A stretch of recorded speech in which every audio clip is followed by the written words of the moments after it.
Good evening, friends.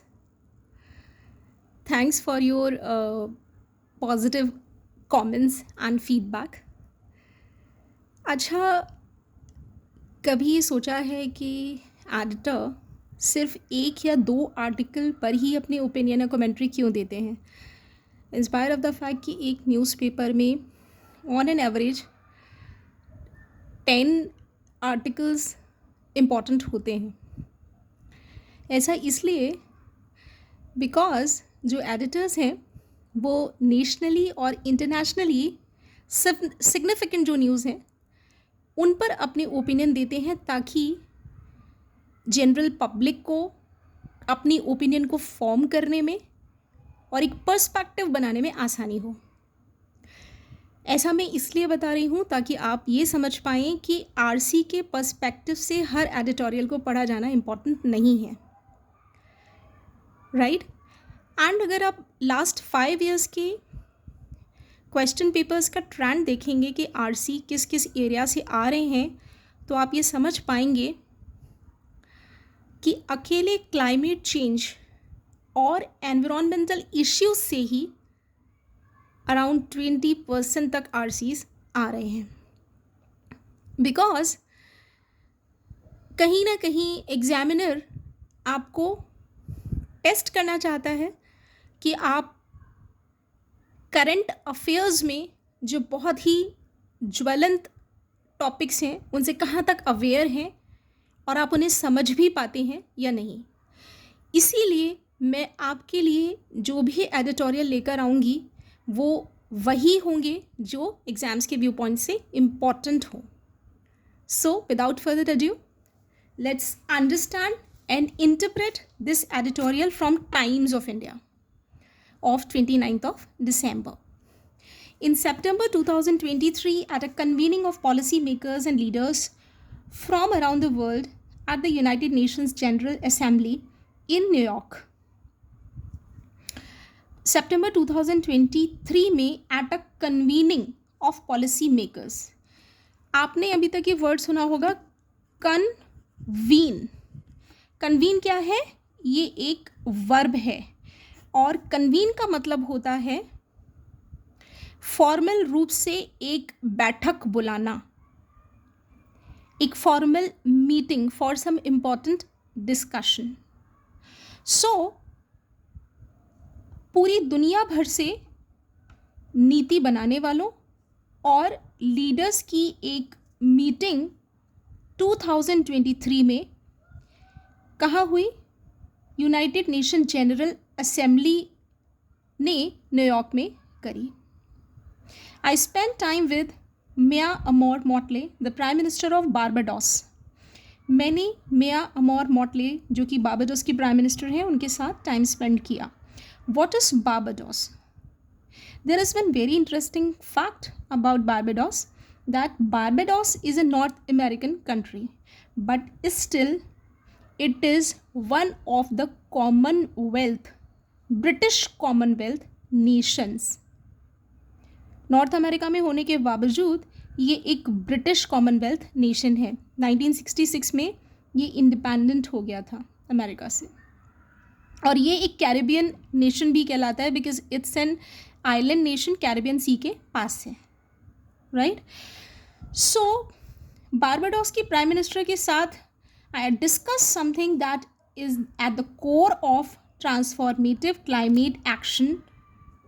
ठीक है, मैंने कुछ इश्यूज़ को डिस्कस किया जो कि कोर मतलब सेंटर में है ट्रांसफॉर्मेटिव क्लाइमेट एक्शंस के. Now what is this transformative climate action?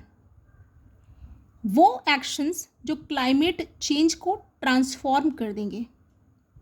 ये कौन से एक्शंस हैं? Through this picture I have tried to shown you एक पूरा का पूरा प्लान है क्लाइमेट एक्शन का.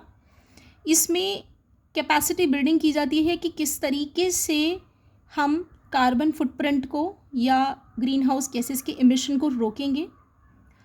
फिर लोगों को उसमें पार्टिसिपेट करने के लिए एनकरेज किया जाता है, उनको रिसोर्सेज दिए जाते हैं, उनको इंफॉर्मेशन और नॉलेज जो रिक्वायर्ड है वो प्रोवाइड की जाती है और उसको फिर डिजिटलाइज किया जाता है so that the people can read it later on electronic devices like computers, internet, ठीक है, या एआई के थ्रू आप उसे पढ़ पाएँ, ठीक है. The idea of making the SDGs. Now what is this SDG?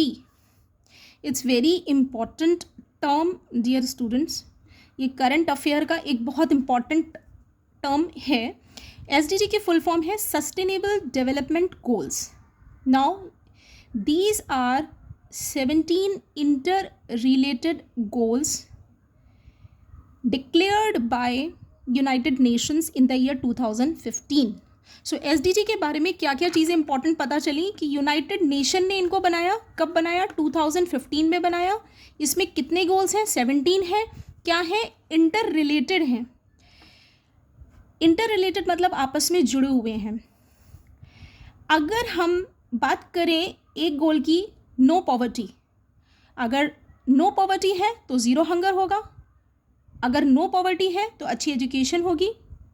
अगर आपको पोर्टेबल ड्रिंकिंग वाटर मिल रहा है, मतलब पीने लायक क्लीन साफ स्वच्छ पानी मिल रहा है, तो बीमारियां कम होंगी.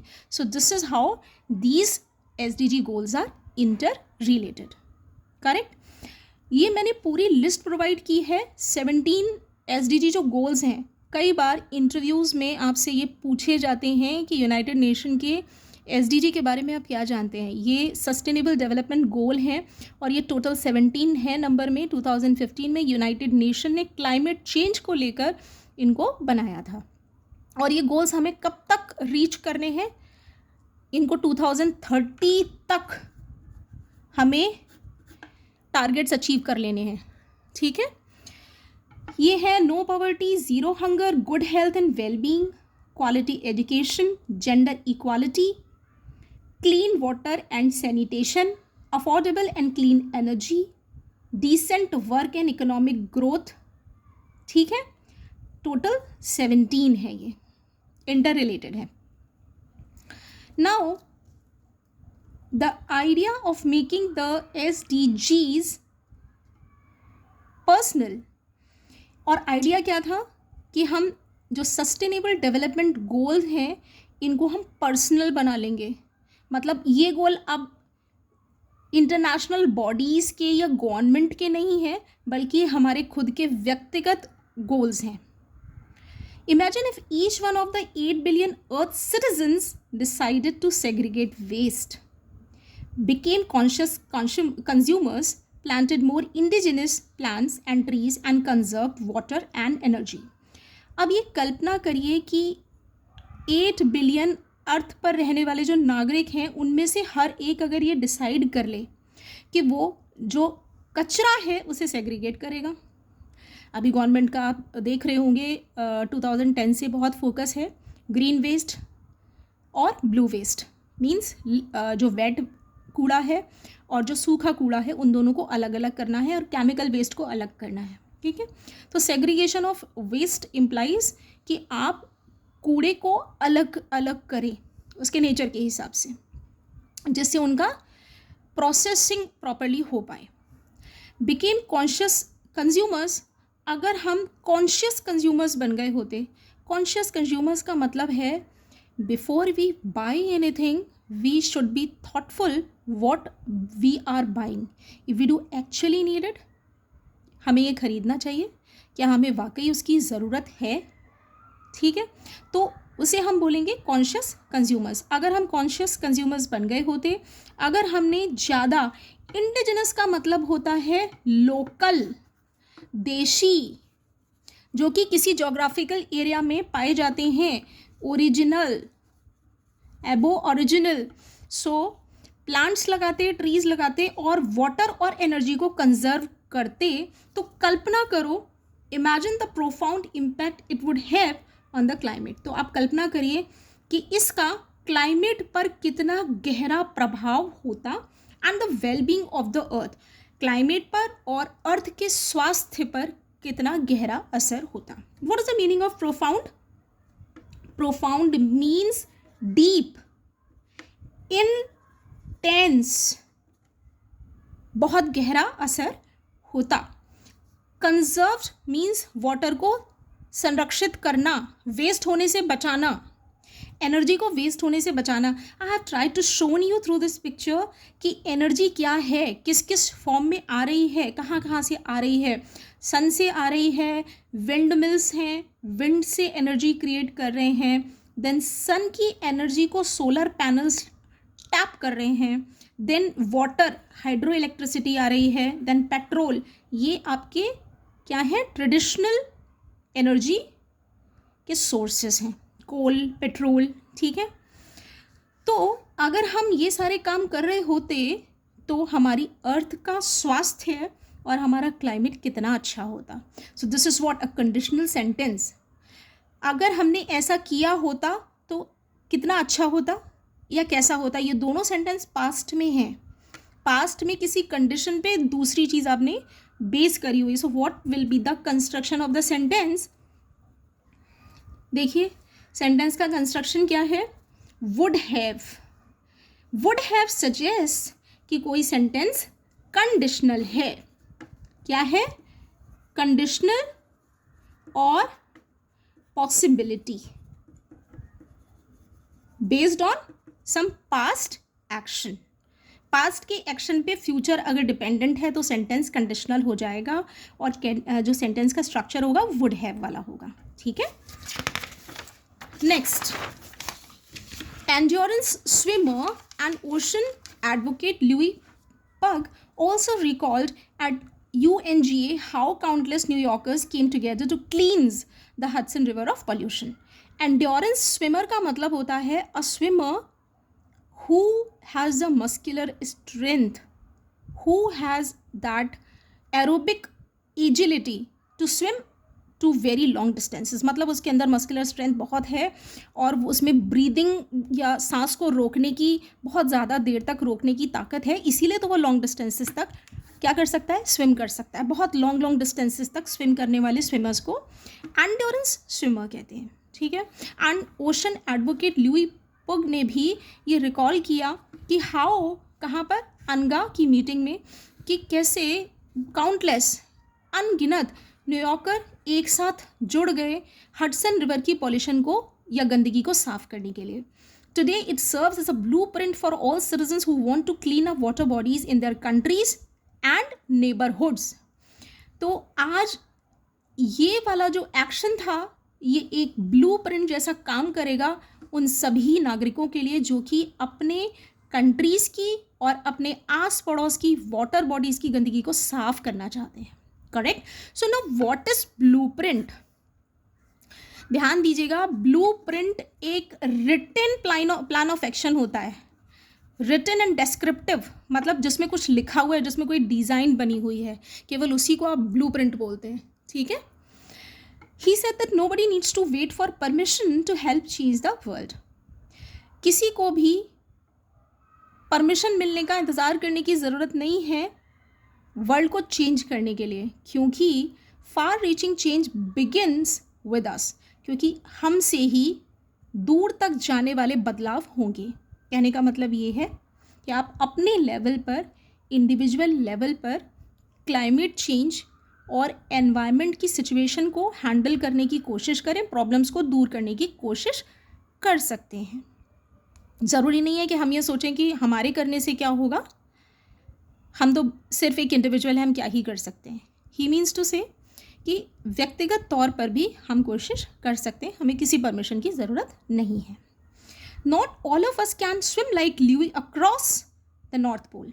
हम में से हर कोई ल्यूई की तरह नॉर्थ पोल के थ्रू स्विम नहीं कर सकता। No, what is the difference between across and through. Across 2 dimensional है, थ्रू 3 डायमेंशनल है। जब आप एक सरफेस पर, जैसे मान लीजिए ये पूरा ब्रिज है, जैसे कि आप पिक्चर में भी देख रहे होंगे, यहाँ से लेके यहाँ तक ब्रिज है और जो इसके ऊपर कुछ नहीं है, कोई बिल्टअप एरिया नहीं है, कोई बिल्टअप स्ट्रक्चर नहीं है, और जो ये कार है यहाँ से गई और यहाँ निकल गई, तो इसने क्या किया, ब्रिज के अक्रॉस गई। लेकिन थ्रू का मतलब होता है किसी कंस्ट्रक्टेड स्ट्रक्चर के अंदर से होके निकलना, एक एंड से दूसरे एंड पे। You got my point. ये 2 डायमेंशनल है, इसके ऊपर कुछ स्ट्रक्चर नहीं बना हुआ है, बिल्टअप कुछ भी नहीं है। उससे अगर आप एक सिरे से घुस के दूसरे से निकल रहे हैं तो अक्रॉस हो गया, लेकिन अगर किसी चीज़ के अंदर से होके आप निकल रहे हैं एक सिरे से घुस के दूसरे से, देन इट इज़ थ्रू। ठीक है। अब वाटर बॉडी है तो ऑब्वियस सी बात है, वाटर बॉडी के ऊपर तो कोई चीज़ बनी नहीं होगी। नॉर्थ पोल में एक सिरे से तैर कर दूसरे सिरे पे वो निकल रहा है, ठीक है, हर कोई उसकी तरह तो नहीं हो सकता। To highlight the melting of the Arctic sea ice. अच्छा, ये क्यों इसने स्विम किया नॉर्थ पोल के अक्रॉस? ये हाईलाइट करना चाहता था कि आर्कटिक सी की आइस जो है वो पिघल रही है, but we can start where we are. लेकिन हम जहाँ पर भी हैं हम वहीं से क्लाइमेट चेंज को रोकने के लिए कोशिश कर सकते हैं। Much like our very own champion of the earth Afroz Shah. बिल्कुल उसी तरीके से जैसे कि हमारा खुद का अर्थ का जो चैम्पियन है अफरोज शाह, उसी की तरह। Who took on the challenge to clean the highly polluted Versova beach, जिसने ये चैलेंज लिया कि वो हाईली पॉल्यूटेड वर्सोवा बीच को क्लीन करेगा and turn it into the world's largest beach clean up project. और उसने वर्सोवा बीच को क्लीन करने के प्रोजेक्ट को दुनिया का सबसे बड़ा बीच क्लीन अप प्रोजेक्ट बना दिया। In fact, inspired by Afroz Shah's work to clean up Mumbai's beaches, the United Nations Environment Program launched the Clean Seas campaign globally. और वास्तव में तो अफरोज शाह के मुंबई बीचेस को क्लीन करने के काम को से इंस्पायर होके यूनाइटेड नेशन एनवायरनमेंट प्रोग्राम ने क्लीन सीज कैंपेन को ग्लोबली लॉन्च कर दिया। राइट, लाइक हिम, उसी की तरह all of us can pick up one SDG goal. SDG के 17 गोल्स थे, क्या था उनमें से एक? Clean up the water bodies. ठीक है, तो हम भी जिस तरीके से अफरोज शाह ने बीचेस को क्लीन करने का प्रोजेक्ट लिया, उसी तरीके से हम भी SDG के 17 गोल्स में से किसी एक को चुन सकते हैं that we are passionate about, जिसके बारे में हम बहुत पैशनेट हैं। ठीक है, हमारी बहुत तीव्र इच्छा है उसे करने की। एंड डू समथिंग, और कुछ कर सकते हैं, anything to make a difference, कुछ भी कर सकते हैं जिससे क्लाइमेट चेंज में थोड़ा सा भी पॉजिटिव डिफरेंस आए। One must also proudly mention life here. हमें यहाँ पर लाइफ को भी गर्व के साथ मेंशन करना चाहिए, which is an India led global mass movement for mindful and deliberate utilisation, जो कि इंडिया द्वारा चालू किया गया वैश्विक मास मूवमेंट है। किस चीज़ के लिए? Mindful and deliberate utilisation. Mindful मतलब दिमाग से सोचिए, एंड डेलिबरेट मतलब अपने लिए एक वो बनाइए, एक बहुत हार्ड डिसीजन मेकिंग जो कि बहुत थॉटफुल हो कि हाँ मुझे ये चीज़ नहीं लेनी है अगर मुझे उसकी ज़रूरत नहीं है, बहुत सोच समझ कर। ठीक है, instead of mindless and destructive consumption, किसके बजाय कि हमने सोचा नहीं, हमें ज़रूरत नहीं थी, बस हमें पसंद आ गया या मार्केट में हमें दिखाई दे गया तो हमने उसे ख़रीद लिया, और जिसका कंजम्पशन एक्चुअली डिस्ट्रक्टिव है। किसके लिए? एनवायरनमेंट के लिए या हमारी हेल्थ के लिए इवन। ठीक है, हमारी अर्थ के लिए, हमारी हेल्थ के लिए, जो हार्मफुल है। डिस्ट्रक्टिव मतलब डैमेजिंग, हार्मफुल। कंजम्पशन मतलब यूज़, यूटिलाइजेशन। देखिए यहाँ पर मैंने एक आपको पिक्चर दिखाई है जिसमें there is a man opening his mouth very wide open, is very widely he has open his mouth and lot many things he is devouring, जिसकी ज़रूरत भी नहीं है। देखिए यहाँ पे फ्लाइट बनी हुई है, means he is travelling more frequently या unnecessarily, and then there is a big building, he is buying all these things without using his mind. ठीक है, it signifies quite clearly that each one of us can do something to protect and preserve our environment. ये दर्शाता है बहुत साफ तरीके से कि हम में से हर कोई कुछ ना कुछ कर सकता है हमारे पर्यावरण को प्रोटेक्ट और प्रिजर्व करने में। फ्रेंड्स, बहुत सारे लोगों को प्रोटेक्ट और प्रिजर्व में डिफरेंस नहीं पता है। लेट मी टेल यू, आप खाना जो बनाते हैं उसे फ्रिज में या डीप फ्रीज़र में डाल के क्या करते हैं? प्रिजर्व करते हैं। रीज़न क्या होता है? क्योंकि आप फूड की जो ओरिजिनल क्वालिटी है उसे मेंटेन करना चाहते हैं। लेकिन जो हमारे स्पेक्टिकल्स हैं we try to protect them from the reach of the children, जिससे कि वो टूट ना जाए। डिफरेंस है। यहाँ पर हम क्या कर रहे हैं, चीज़ की क्वालिटी को हम बनाए रखना चाह रहे हैं, इसलिए हम उसे फ्रिज में डाल रहे हैं। क्वालिटी में हम डिटेरियोरेशन नहीं चाहते हैं, क्वालिटी में हम कोई भी बदलाव नहीं चाहते हैं। जबकि यहाँ पर जो हम कर रहे हैं वो हम डैमेज से बचाने के लिए कर रहे हैं। You got my point, right. Destructive consumption, मैं एक बार फिर बता देती हूँ, वो कंजम्पशन जो हमारे लिए, हमारी अर्थ के लिए, हमारे एनवायरनमेंट के लिए या क्लाइमेट के लिए किसी भी तरीके से हार्मफुल या डैमेजिंग है, उन सभी को हम डिस्ट्रक्टिव कंजम्पशन बोलते हैं। And particularly plastic comes in this category. ठीक है। नाउ ये क्लोज टेस्ट में आपको कई बार आ जाता है, कई बार आरसी में भी आपसे पूछा जाता है, कई बार ग्रामर में भी पूछ लिया जाता है कि इस सेंटेंस में आपका कौन सा ऑप्शन फिट इन होगा। So now you got the difference between preserve and protect. Green rising India alliance formed by Yuva, UNICEF India, Capgemini, children's investment fund foundation, Rohini, Nilekani, philanthropies, Renew, SAP and the Rockefeller Foundation is also all set to spark a revolution with its aim to equip 50 million young people with the knowledge, tools and resources needed to drive climate action at the grassroots. So basically these are the names of different organizations which are working in the field of climate change. नाम है, नाम में समझने लायक कुछ नहीं है, but मैं आपको फिलेंथ्रोपी का मतलब ज़रूर समझा देती हूँ। फिलेंथ्रोपी वर्ड बना है दो वर्ड से। कौन कौन से हैं ये दो वर्ड्स? एक तो है PHIL और दूसरा क्या है? एंथ्रोपी। ठीक है। फिल ग्रीक रूट का वर्ड है जिसका मतलब होता है प्यार करना। ठीक है। एंथ्रोपी का मतलब होता है humanity. So a person who loves humanity will be called philanthropist. So a person who loves humanity will be called a philanthropist. ठीक है। तो ये सारी जो फाउंडेशंस हैं वो आर क्या लिखा है, and the Rockefeller foundation is all set to spark a revolution. ये एक रिवॉल्यूशन या एक क्रांति को चिंगारी देने के लिए तैयार है। और इनका एम क्या है कि कम से कम 50 मिलियन युवा लोगों को नॉलेज देंगे, टूल्स देंगे और रिसोर्सेज देंगे, जो कि ज़रूरी है क्लाइमेट एक्शन को ड्राइव करने के लिए ग्रास रूट लेवल पर। So what is the meaning of grass root level? At the minuscule level, minuscule level. और ग्रास रूट का मतलब होता है कि अगर किसी काम को करने के लिए कुछ लेवल्स हैं तो सबसे छोटा वाला है, सबसे नीचा वाला जो इनिशियल लेवल है उसको भी हम ग्रास रूट लेवल बोलते हैं। ठीक है। Last year the united nations environment programme UNEP launched the 4th phase of tide turners. Tide turner करके कुछ एक मूवमेंट है, उसका उन्होंने 4th फेज, चौथा चरण लॉन्च किया। ठीक है। यूनाइटेड नेशन या UNEP ने, which is the world's largest youth led movement, जो कि विश्व का सबसे बड़ा युवाओं द्वारा चलाया गया आंदोलन है या चलाए जाने वाला आंदोलन है। किसके अगेंस्ट? प्लास्टिक के खिलाफ।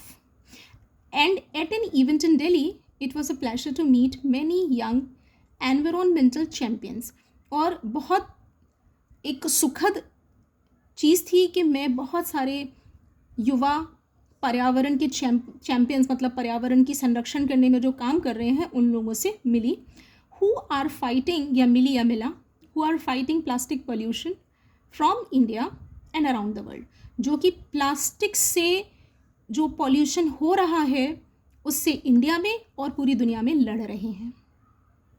The work of these individuals gains much significance, especially at a time when UNEP has red flagged the dumping of an estimated 19 to 23 million tons of plastic waste in lakes, rivers and seas annually around the world. So इन लोगों के जो काम है उसको बहुत महत्व मिला है, ख़ास तौर से उस समय पे जब UNEP ने एक रेड फ्लैग दिखाया this is a verb. Red flagged means खतरे की घंटी दिखाना या खतरे का झंडा दिखाना. So the colour of the red flag is usually red. क्या दिखाता है? खतरा. ठीक है. तो यूएनईपी ने एक खतरा बताया कि किस तरीके से अनुमानित तौर पे 19 से 23 मिलियन टन्स ऑफ प्लास्टिक का कचरा जो है वो लेक्स, रिवर्स और सीज में पूरी दुनिया भर में हर साल बहाया जा रहा है. Right. Plastics have a virtually indelible carbon footprint. Plastics का सच्चाई अगर हम जाने तो प्लास्टिक एक इंडेलिबल का मतलब होता है परमानेंट. जब आप वोट देने जाते हैं तो आपके हाथ पे जो इंक लगाई जाती है वो कौन सी इंक होती है? इंडेलिबल, परमानेंट, जो कि हटाई ना जा सकती हो. Right. Permanent carbon footprint. Carbon footprint का एक स्टैंडर्ड टर्म बन गया है ग्रीन हाउस एमिशन और गैसेस, या ये कह सकते हैं ग्रीन हाउस गैसेस इमिशन. ठीक है. सो प्लास्टिक का जो परमानेंट ग्रीन हाउस इमिशन है, एंड रिपोर्ट्स हैव स्टेटेड, और रिपोर्ट्स ने ये बताया है, they add up to create over 3.4% of global green house gas emission. और रिपोर्ट्स ये बताती हैं कि जो प्लास्टिक है वो टोटल या वैश्विक तौर पे जो ग्रीन हाउस गैस एमिशन हो रहा है उसका अराउंड 3.4% ऐड कर देती है. ठीक है. Plastic waste harms biodiversity. Plastic का जो कचरा है वो बायोडाइवर्सिटी जो कि पानी में है उसको भी हार्म करता है, नुकसान पहुंचाता है. What is biodiversity? Bio related to biology, diversity means variety. So पानी में पाए जाने वाले अलग अलग तरीके के जो जानवर हैं, जिन्हें हिंदी में हम जैविक विविधता बोलते हैं, उसको नुकसान पहुंचाती है प्लास्टिक. एंड ऑन लैंड, और धरती पर भी नुकसान पहुंचाती है. And according to UNEP more than 13,000 chemicals have been identified as associated with plastics. आप इसका एक स्केल देखिए कि लगभग 13,000 केमिकल्स पाए गए हैं, उनको आइडेंटिफाई किया गया है जो कि प्लास्टिक के साथ जुड़े हुए हैं. एंड प्लास्टिक और प्लास्टिक के प्रोडक्शन से अलग अलग तरीके के एप्लीकेशन से जुड़े हुए हैं. Micro plastic particles. माइक्रो का मतलब होता है माइक्रोस्कोप. जैसे आप अपनी आंखों से ना देख पाए, आंखों के लिए भी आपको कुछ क्या चाहिए? मैग्नीफायर चाहिए. उसके हेल्प से ही आप उसे देख पाएंगे. The thing is so tiny and so small that you need a magnifier to see it. तो इतनी छोटे पार्टिकल्स जो हैं are now found in our food chain. हमारी फूड चेन में भी ये पाए जाते हैं. ठीक है. और कहाँ कहाँ पाए जाते हैं? And even in the placenta of unborn babies. और यहाँ तक कि जो बच्चे अभी पैदा भी नहीं हुए हैं उनके पूरी प्लेसेंटा में भी ये प्लास्टिक के माइक्रो जो पार्टिकल्स हैं ये पाए गए हैं. We can change this grim narrative with intention and action. हम अपनी इच्छा शक्ति से और एक्शन से इस ग्रिम का मतलब होता है सीरियस, पैंसिव, इस नैरेटिव इज व्हाट? स्टोरी. इस पूरी स्टोरी को हम अपनी इंटेंशन, इच्छा शक्ति से और एक्शन से चेंज कर सकते हैं. Correct. So now let's look at certain important questions from the viewpoint of RC. What is the tone of the editor? The tone of the editor is very informative, factual. He is trying to draw attention of the general public or of the people towards the havoc created by climate change. ठीक है.